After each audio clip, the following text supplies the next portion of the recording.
Assalamualaikum warahmatullahi wabarakatuh. Kenalkan, di sini kami dari kelompok 5. Nama saya Muhammad Arif Raihan. Saya Randy Pratama. Saya Lina Dilanang. Di sini kami akan membuat ringkasan dari hasil kerja kami, PPT kami, tugas Pak Andi yang berjudul mengimplementasikan agama dalam kehidupan sehari-hari. Yang pertama ada makna agama, yaitu dalam bahasa Arab agama yang berarti ad-din, yang memiliki arti pemaknaan yang banyak, yaitu yang pertama keadaan berhutang, keadaan penyerahan diri, kekuasaan peradilan, dan kecenderungan alami.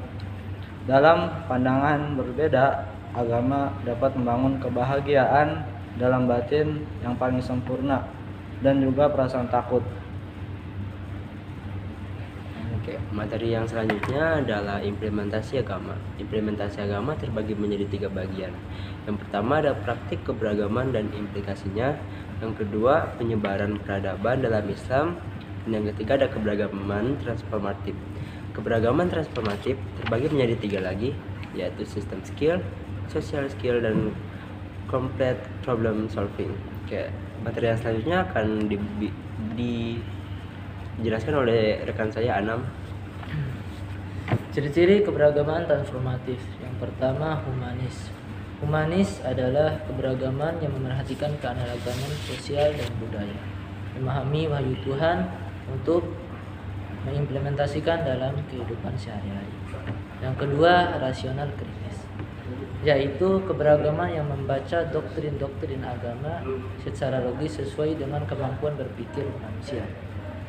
Yang ketiga, transformatif atau transdenominasi, yaitu keberagaman yang mampu menembus aspek nomine doktrinair agama untuk menemukan nilai-nilai yang benar dalam kehidupan sehari-hari. Selanjutnya adalah dialog dan komunikatif. Dialog komunikatif adalah keberagaman yang dilakukan dengan membiasakan mendialogkan dan mengkomunikasikan perbedaan keyakinan dan perbedaan agama.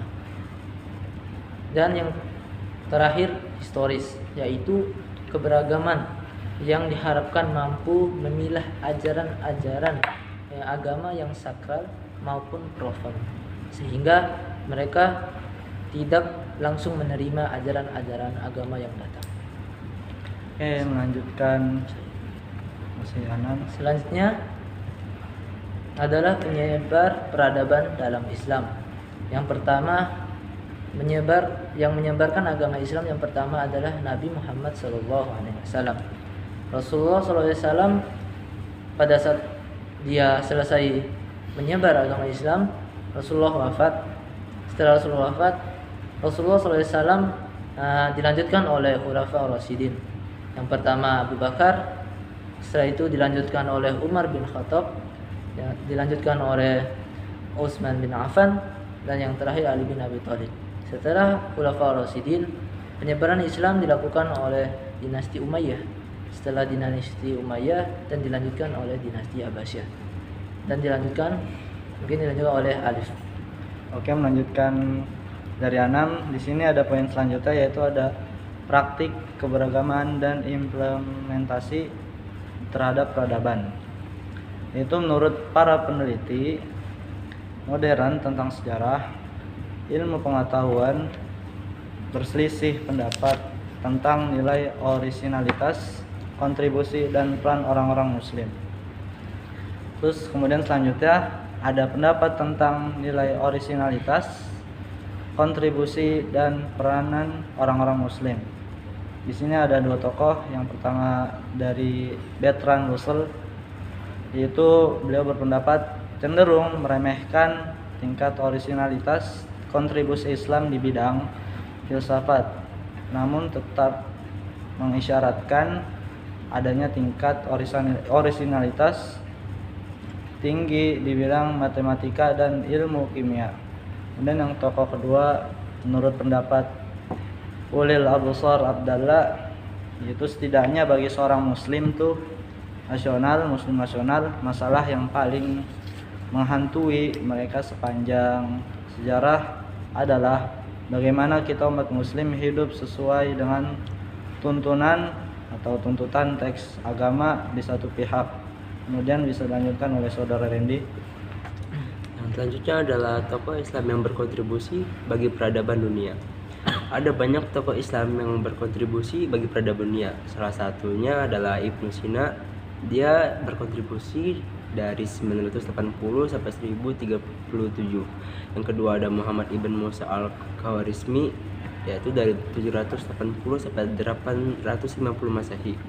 Yang ketiga ada Abdul Wafa Muhammad ibn Yahya ibn Ismail Busjani, yaitu dari 940 sampai 998. Materi yang kedua adalah cara menerapkan agama pada materi ini.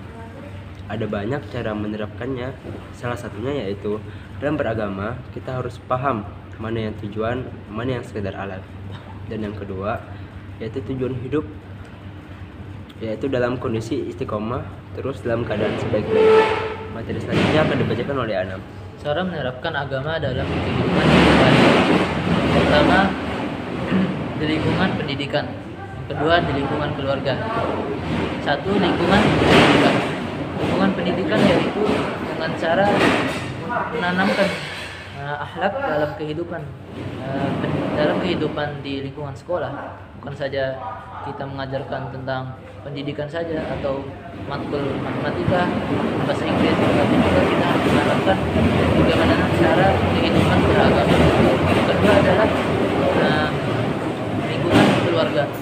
Di keluarga juga yang paling penting itu adalah pendidikan diajarkan oleh orang tua dari mulai dia lahir sampai sekarang. Oke, setelah mendengar dari penjelasan teman-teman kita untuk hasil diskusi presentasi ini secara ringkas, kurang lebihnya mohon maaf bila ada kesalahan. Tolong dibukakan pintu maaf sebesar-besarnya. Dari kami cukup sekian. Wassalamualaikum warahmatullahi wabarakatuh.